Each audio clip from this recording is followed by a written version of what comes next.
light in the sky, rising in the air. There's a feeling so strong. It's time to light the fire, like the bright shining light. Getting more out of life, sharing time with friends, feeling so strong. Hello and welcome to the House of Wellness. I'm Luke Darcy and I'm happy as always to be here with you, Jo Stanley. And today it's all about you. Finally, been waiting for this episode. But not just you, Oh, really? not just you. It's all about the men in our lives, our dads, husbands, brothers, sons and boy BFFs. It's Men's Health Week, so here's to all of you. Well, it's timely, Jo, because overall the health of men and boys is lagging a fair bit behind. Males suffer more illness, more accidents, have a shorter life expectancy than women. So Men's Health Week tackles that by looking at things like boys' education, men's work and family lives and access to services, the whole picture. And of course, men's mental health is included in that too. And this year's theme is all about connecting to kickstart conversations and make men feel supported. And as you said, Das, the statistics aren't great. And that goes for work-life balance too. It's an overused phrase, but I think we're all getting a much clearer picture of what that really looks like after COVID. Yeah, a global study by the World Health Organization found that long working hours are literally killing us. Working 55 hours or more a week was associated with a much higher risk of stroke and of dying from heart disease. Almost 3/4 of those who died as a result of working long hours were middle-aged or older men. There's your reality check, Das. So today, with the focus on supporting all men in achieving a healthier lifestyle, some of our Olympic and sporting superstars will give us their take on men's health. Plus, we untangle the facts on hair loss. And fatherhood too, Jo.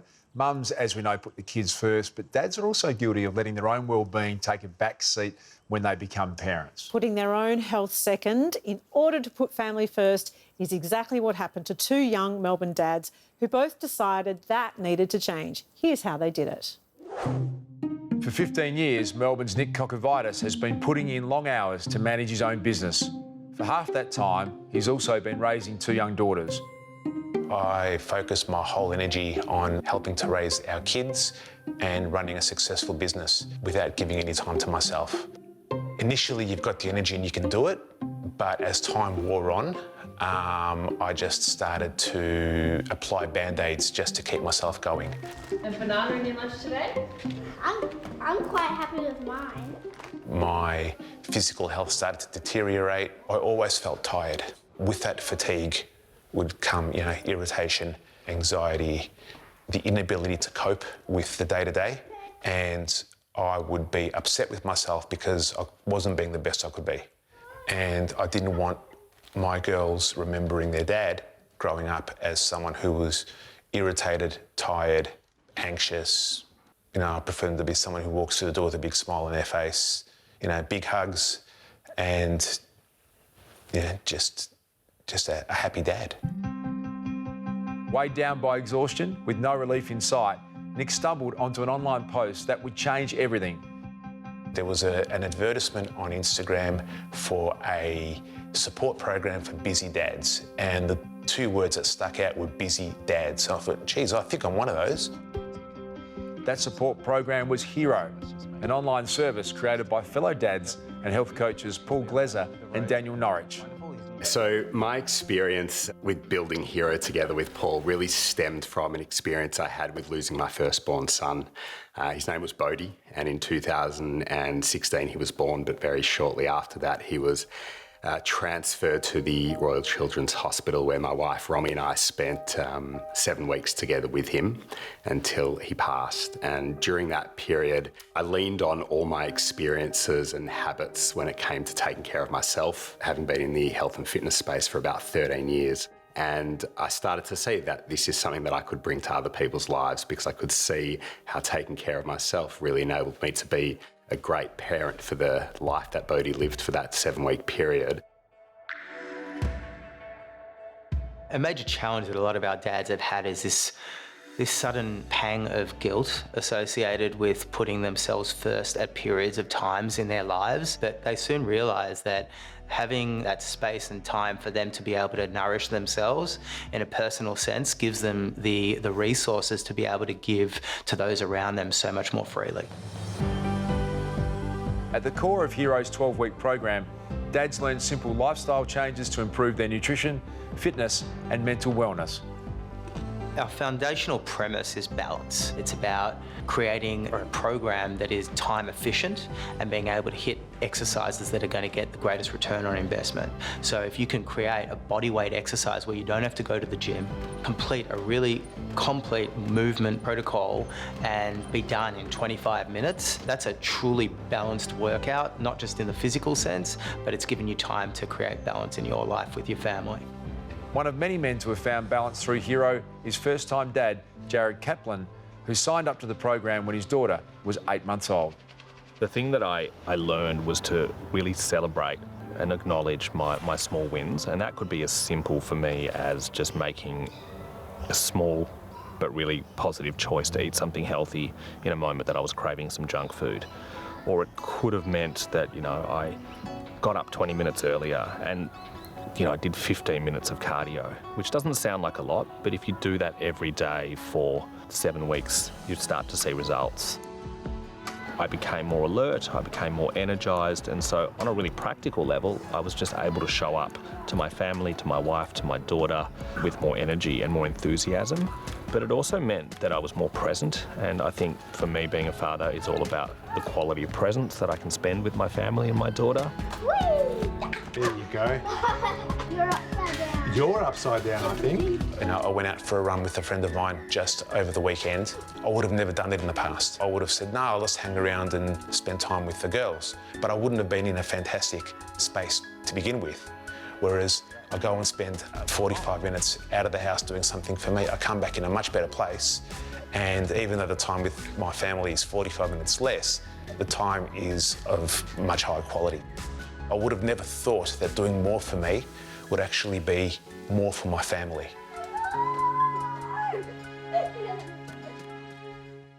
Incredible how some families have siblings who are all high achievers, Dars. Paul's brother is Adam Glezer, who we met on the show a little while back. Adam's helped thousands of Aussies get their money back from holidays cancelled by the pandemic. Yeah, Joe, helping others clearly runs in the Glezer family. And speaking of helping others, Rugby League's Chris Lawrence is now guiding his sporting mates through life after footy. We meet the NRL superstar right after this.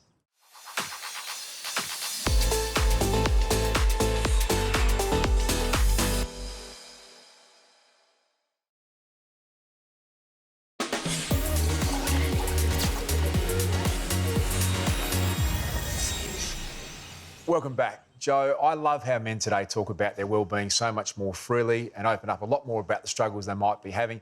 There was a time where you would never hear guys talking about their emotions, so I think it's a much healthier space. Absolutely, and it's especially great to see it from high-profile sports stars and public figures who kids idolise, because it's important for people to know, boys and men, that it's normal to feel things and it's valid, and not to feel like you have to toughen up all the time. It's ridiculous and really unhealthy. Yeah, I think understanding that being open and vulnerable is actually a strength. It's not a weakness. In the past, I think there was this real fear from men that if you did that, you were going to be judged in a negative way. Yeah.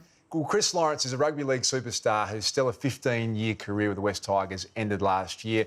Chris suffered his fair share of knocks and injuries, including a nasty head clash that saw him have 7 plates inserted in his face, Joe. Chris's talent and passion for the game made him one of the NRL's most loved players. He's now using his recent retirement to focus on guiding fellow players through life's knocks and triumphs on and off the field. Couldn't get a footy out of my hand when I was younger, always kicking a footy around, always wanted to play footy. And I remember going to St Greg's in year 7, and all you wanted to do was play first grade for St Greg's. And each and every year you sort of, go through the grades and come up and dream of doing that.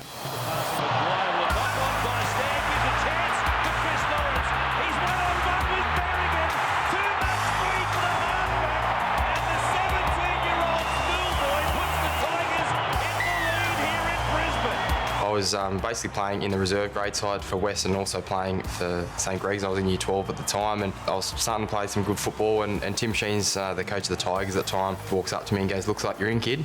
And I was like, "What?" And he goes, "You're playing this week." And 2 days out from the game, I sort of went from nobody to then playing at Suncorp Stadium in front of 40,000 people, and fortunate enough to win the game and also get a try and debut. So it was, again, pretty surreal. And I actually had a trial HSC exam the next day. A funny story of flying home afterwards, sitting next to Chris Hyington, who's now a good mate of mine, just got my bag out and pulled out some textbooks and just started studying. And Chris sort of looks next to me and goes, "What are you doing?" I go, "Oh, I've got an exam where I'm studying." He goes, "Mate, put that away." He goes, "Mate, just enjoy tonight and, worry about it tomorrow." They'll be cheering at St Gregory's in Campbelltown. I was fortunate enough with my parents, I had a lot of good people around me that basically said, "Look, don't waste all the hard work that I've done over the last 2 years. Get your HSC, finish your exams off. You never know when footy can end.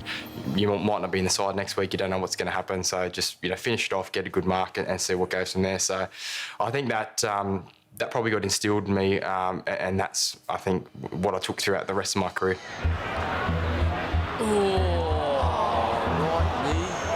Well, it was quite unique having sort of 2 injuries throughout my career that were likened to car accidents. Having the dislocated hip in 2011, which was, again, probably around the time when I started to feel like physically, I could really handle the demands. 5 months earlier, I'd made my test debut for Australia, and the year before West Tigers, we were top 4 and close to winning a premiership. So it was pretty devastating to get injured early on that year. And obviously in 2019, the major injury in a training run, and, having that sort of head collision in just a routine training run and breaking pretty much every bone in my face. I think 11 or 12 broken bones, and basically my face had caved in. So that was, again, a hard one for different reasons. It was, I was getting older in my career, I was off contract, and I was in New Zealand at the time. So it was, we were there for a trial game. So it was only a couple of days before a trial game. And my wife, when she walked in the hospital in New Zealand, looked at me, basically burst out crying, said, "You're never playing footy again." I'm like, "Yeah, okay." And I said, "Oh, well, we'll see. We'll see what the surgeon says." At the time, I couldn't really explain it. There was just a burning desire and a drive that I wanted to come back, and I thought it was to use myself as an example to help others, and that definitely was it at the start. But for me, I had a young daughter at the time who was not even 2 and didn't really understand that her dad played football, and I just wanted that opportunity to come back just so my daughter could be old enough to see me play again. Obviously, not only in football, but obviously in society as well. The issue of mental health is getting more and more, and the pressures with everyday life, with athletes. It's the media, the social media pressures. Unfortunately, obviously, we lost a player, Masesi Fotuaka, at the West Tigers in 2013, I think it was, and I think a lot of the people in the club really struggled with that, and particularly a lot of those younger guys close. And I think it was a wake-up call to everyone that we're not doing enough to really help not only players but everyone in and around the club that might be struggling from time to time. For me, being able to then jump on board and be an ambassador for Beyond Blue was something I was really proud of. And for me, I really wanted to learn myself how I can best be there to support and can really, hopefully stop that ever happening again at a sporting club. Basically, One Wellbeing evolved from our school sports programs, got the opportunity to then work in a corporate sense, running some corporate training and boot camps, and that was around the time that I had a pretty bad experience in terms of education, and I thought, well, there's got to be a better way for athletes. So we started then delivering Certificate 3 and 4 in fitness and offering it to athletes and creating a structure that we knew would work. And a lot of the athletes that we work with were athletes that hadn't engaged in education for a while. They were 15, 16-year-old kids who were going to be the next big thing, and got to 23, 24 and hadn't completed any form of study and weren't confident. So for them, fitness was relatable. They had a certain level of competency in fitness. So we wanted to build confidence in learning and help them and use it as a stepping stone for other education. It's not about life after sport, it's about helping your performance right now. And I know for myself personally, and a lot of the research is coming out now, is that athletes that do engage with off-field initiatives play longer, have longer careers, and are more often picked in top sides. So being able to try and share that knowledge, and again, if I can really pass on that knowledge and experience, and if that resonates with as many athletes as possible, then again, that really gives me a good satisfaction and helps drive my passion, which I'm very happy about.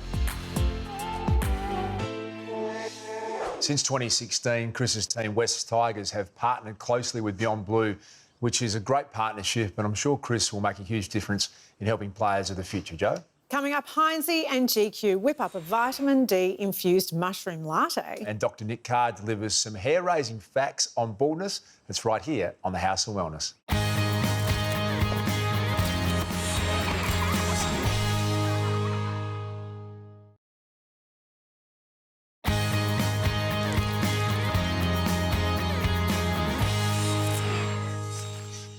Welcome back to the House of Wellness Kitchen and, of course, to my partner in deliciousness and health. Zoe, are you ready for a little bit of cooking action? Oh, absolutely, Hinsey. And we're talking all about the sunshine vitamin, vitamin D, and what it can help bring to our immune system and our bone health. Now, you sure do like to keep me on my toes, Zoe, because vitamin D is one of the harder ones to get from a food source. Did you know that it's one of the only nutrients that humans actually can produce from their time out in the sun? Much like mushrooms, who can synthesise vitamin D from their time in the sun, which is why today I'm making a delicious winter-warming mushroom latte. And it's in winter that we commonly experience low levels of vitamin D. And that's for obvious reasons. We're inside more and also we've got less sun exposure. So I am very excited to try your latte. So vitamin D maintains our immune function, which is so important through winter, but we predominantly know it when it comes to bone health and bone strength. And that's because of its relationship with calcium, right? That's exactly right. See, vitamin D helps your body absorb the calcium that you would normally get through diet or other means. So with low levels of vitamin D, it's harder for your body to absorb calcium, which is so important when it comes to bone strength and bone health. And Zoe, our muscles are also supported by vitamin D, and that, along with bone health, contributes to keeping us healthy, moving and active, which in turn looks after our general and mental well-being. Has a bit of a domino effect. It's an interesting balance, that's for sure, because we need sun exposure, but we also need to be conscious of the sun's harmful UV rays. Thankfully, vitamin D is available in supplement form. And luckily for us, Zoe, I have whipped up my winter-warming mushroom latte to keep us toasty on this chilly day. Oh, that is vitamin D delicious.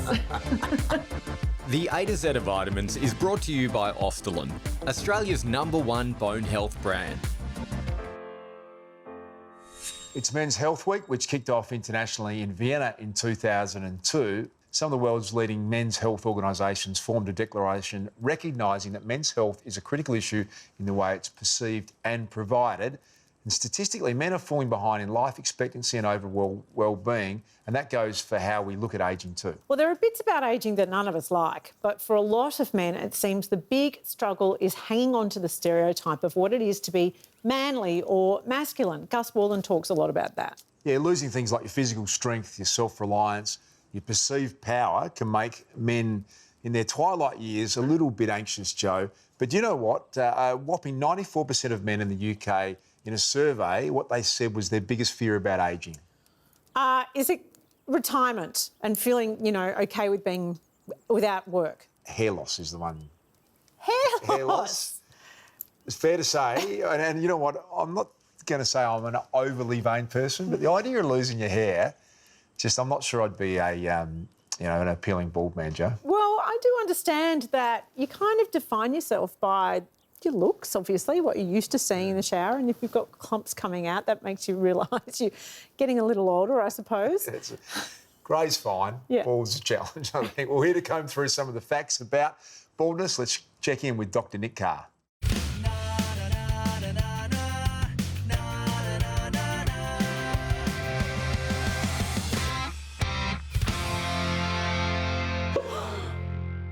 Most of you will know that we humans are closely related to primates like chimpanzees. But did you know that we are in fact just as hairy as they are? Yes, apes and humans each have 5 million hairs covering our entire bodies apart from the palms and soles. But whereas chimpanzees are covered in a luxurious growth all over, most of our body hair is so short and wispy as to be almost invisible. So why is that? Well, all of our hair follicles go through a growth and a resting phase. And in the resting phase, the hair falls out. And on our legs, that happens after just a couple of months. And in the armpit, 6 months, which is why these hairs are always shortish. But what about Rapunzel, whose hair grew so long it reached from the top of the tower all the way to the ground? Well, sadly, in real life, that's not possible. The hair on our heads goes into a resting phase after around about 6 years. So the longest anyone can grow their hair is around a metre or so. Now, imagine you've got lovely flowing locks and all of a sudden you find clumps of hair on your pillow, in the hairbrush, and you look in the mirror and OMG, I'm going bald. Well, don't panic. Almost certainly what you're experiencing is what's called telogen effluvium. Now, this is quite a common condition and it can happen to anyone as a response to stress or illness. It often happens to women after childbirth due to the hormonal changes. And what's going on is that a whole heap of our hair follicles go into the resting phase at the same time, leading to the thinning of our hair. Don't worry, just wait, it will all get better. No treatment required. Now, of course, as we men get older, our hair tends to thin. So that by the age of 50, at least half of us are suffering from male pattern baldness. And it's sometimes said that this is all the fault of your mother's father. Well, actually, the genetics are a bit more complicated than that. It's probably more due to who your dad is than your granddad. There are all sorts of myths about male pattern baldness, so let's deal with a couple of those. Number one, no, it's not due to shampooing too much or too roughly. No, it's not due to wearing a hat that stops your scalp from breathing. The skin on your scalp breathes just the way the rest of your skin does, through the bloodstream. And anyway, hats are really good at hiding the bald spots. And no, bald men are no more virile than men with hair. Yes, it's true that male pattern baldness is dependent on testosterone, but the studies have shown that bald men are no more sexually active than the well-thatched. Sorry, chromosomes. So if your hair is thinning, what can we do? Well, there are lotions that you can rub on and pills that you can take, but they only work while you're using them. Then, of course, there's hair transplant, which is pretty good these days, but it's not cheap. As for me, I'll just make do with what I've got, and I'll wear a hat. You know, to be honest, I don't mind a guy who loses his hair. I think it can look really attractive. I'm the right guy. I think you've got to have the right shaped head, Joe. I'm not sure that it's going to be ideal for me. Well, but sometimes you don't get a choice. Oh, yeah, well, that's true. Grey's good. I'm happy with grey. Just hanging on to a little bit of hair. Do they say it comes through your mother's side? I really don't know, but it feels like you've thought a lot about it. Pop Fred was as bald as they come from a young age, so maybe that's making me nervous.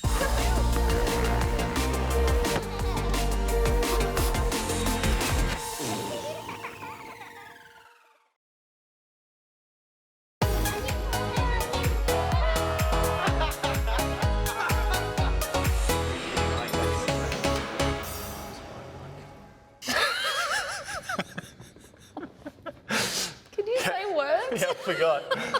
Yep. Nick, as my husband of nearly 2 years now, I know you love being my plus one. But I think you've taken it too far today. Rocking up on set for the beauty segment. What are you doing here? Look, I know you're supposed to be speaking to Jade today, but by the way, you're my plus one.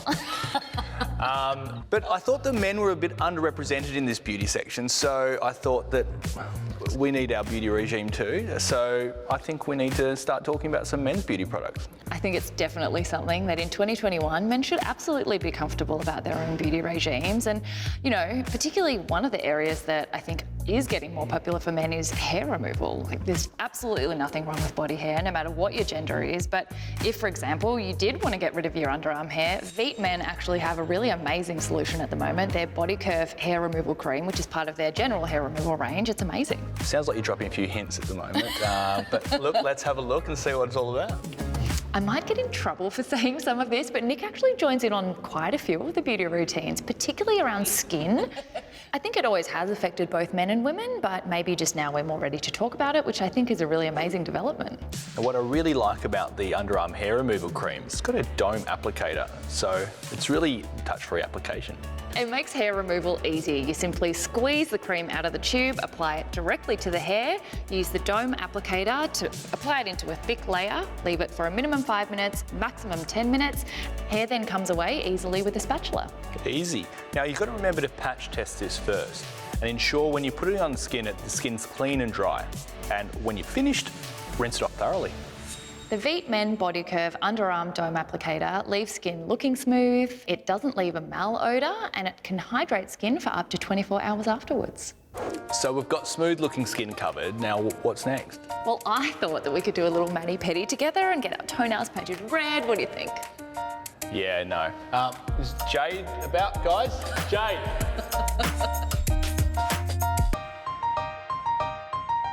Wellness couple Sarah and Nick Davidson there doing their best in the smooth stakes. Well, earlier we mentioned that men are falling behind women in the health stakes.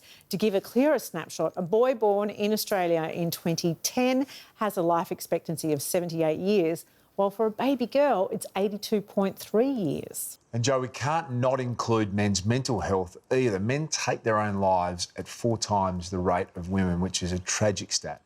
We've covered lots on initiatives to tackle mental health for everyone, like the Men's Shared and now Men's Health Week. But one of the best is Gus Worland's Gotcha for Life. Here he is with some mates talking up what Men's Health Week means to them. Men's Health Week is probably the most important week, I suppose, in my year for Gotcha for Life, because it gives us a focus, doesn't it, on men and why so many men might be struggling. It gives us a lot of information as well. So, you know, the #1 way to die now as an Australian male is suicide. For 1 week we can focus and we can get information that can perhaps give us a chance to get through the type of stuff that life throws at you. Over the years, you know, I've had to go and get some counselling. You know, just recently my mum passed away, so I made sure I went and got some counselling. So rather than have the problem later on down the month and hit a wall, just go in there and talk about it and take that pressure off my shoulders. So my family are pretty proud of me for that. Being a bit more vulnerable, and particularly guys who can just, you know, well up inside and just, you know, put on that, I guess, suit of armour and think that you're going to be all right. But you know, sharing a bit about yourself and finding that someone who can actually look out for you and actually check in on you each time. So really important. A lot of guys live disconnected from each other. I think we live in a world which is connected through banter and chat and gags, and I think that's actually really hurting us. So Men's Health Week for me is all about connecting with other guys and finding ways that we can help each other, because we're all in it together. You've got to man up and speak up. It's not man up and shut up anymore. We need to change the rules on what it takes to be a man. And that's what this week gives us, like that. We shine a light on it for a week, but we should be doing it every single day.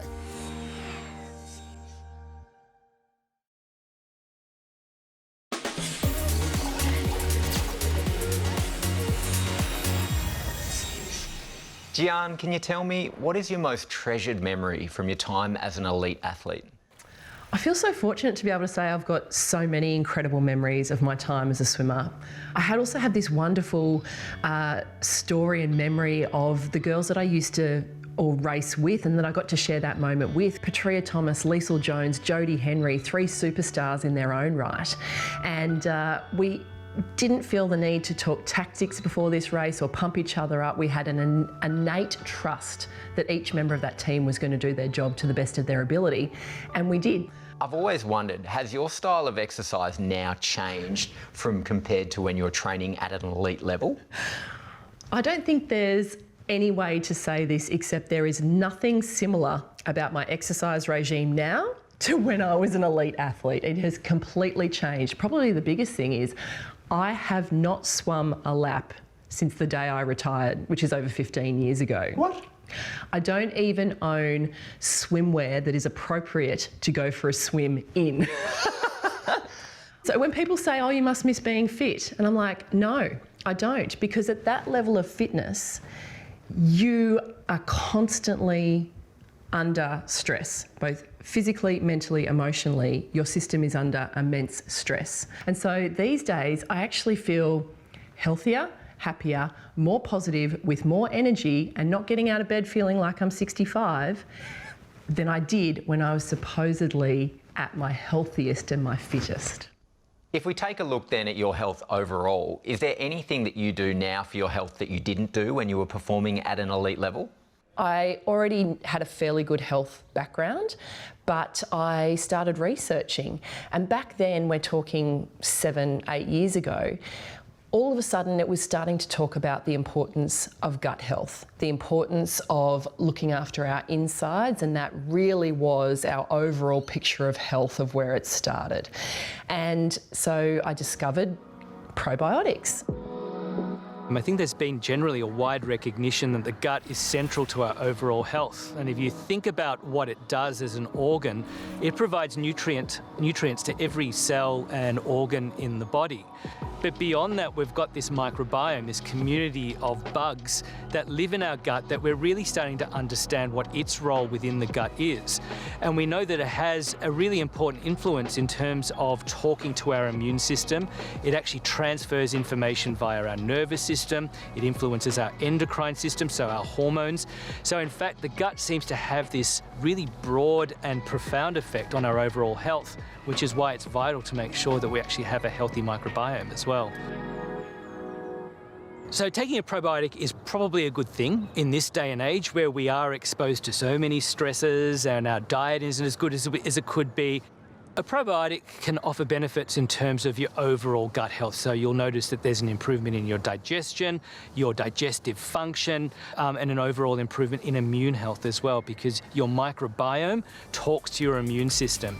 So for a healthy adult, what you want to look for is a good high dose with a broad spectrum of bacteria. So you want to replicate that diversity that you find in a healthy microbiome.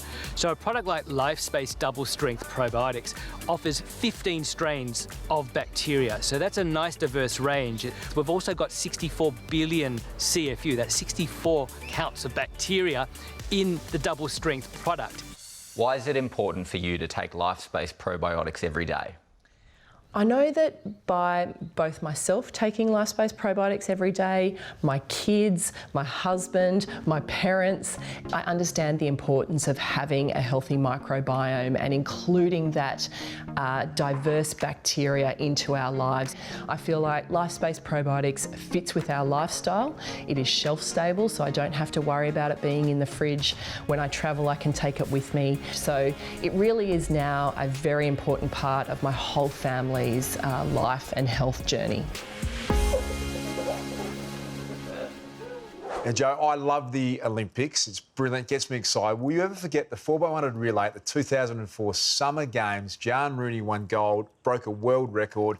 What a moment that was. Absolutely amazing. One of those magic moments at the Olympic stars. Fingers crossed there'll be more to come in just over a month when the rescheduled Tokyo 2020 Olympics hopefully kick off. It's the first time in history an Olympics has been postponed and rescheduled rather than cancelled. One of our sporting hopefuls heading to Japan is judo champion Nathan Katz. Here he is, off the mat and in the firing line.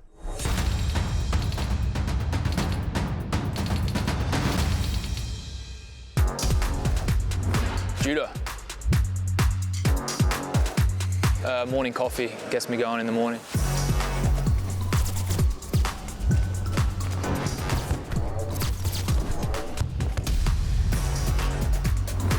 Night person, mornings aren't for me. Oh, I can't cook anything. Eggs on toast, man. Pizza, I'm a struggle for pizza and sugar. I'm not judo. We diet so much, I can't resist anything.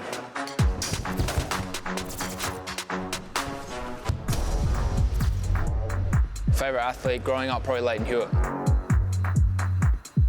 But ever since I was a little kid, I just wanted to go to the Olympics for judo. Eat clean, train hard.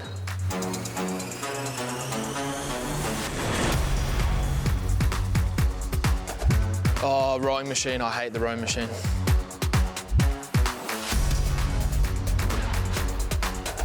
Not putting the toilet seat down.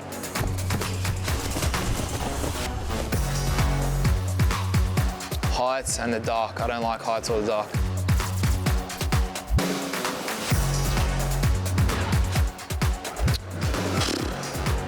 That is a good question.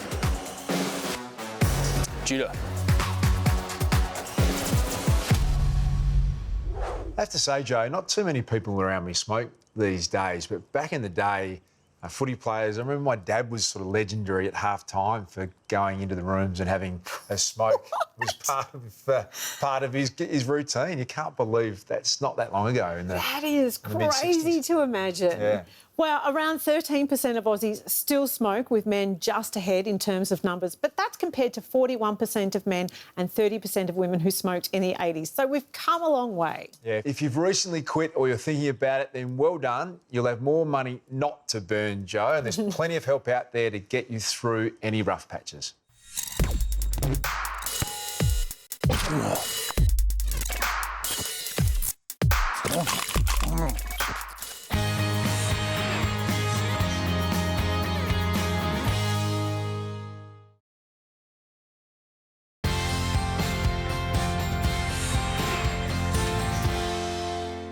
Well, what we've done here today on Men's Health, Joe, is just a drop in the ocean. But as we always say, conversation and opening up, talking about things that have been taboo for too long is a great start. Yeah, and part of that, Dart, is knowing how to open up and when to look for support. Help is out there in many forms, and it doesn't have to be a stranger or an organisation. It might just be a mate. Yeah, it helps to have a great network of mates, and one of the most entertaining friendships is between actors Hugh Jackman and Ryan Reynolds. They're both known for being strong, talented and funny guys. And Ryan Reynolds cemented that relationship recently by opening up about his own mental health struggles. As part of Mental Health Awareness Month in the US, Ryan publicly posted that he suffers from anxiety to help others who also overschedule, overthink, overwork and overworry. And he was the first to get behind his buddy's post, writing, "Your honesty is not only brave, but I'm positive it will help countless others who struggle with anxiety too." So great. They're a classic, those two, Joe. They don't mind getting stuck into each other at times, but it's all done in that brilliant, I think, Australian way where you have a bit of fun at your mate's expense, but you're there when they need you more than ever. Well, that's it for today. Remember to tune in to Joe and GQ every Sunday for the House of Wellness radio show. And head to our website to catch up on anything we've covered today. As always, thanks to our great friends at Chemist Warehouse. And until next time, stay safe and keep well.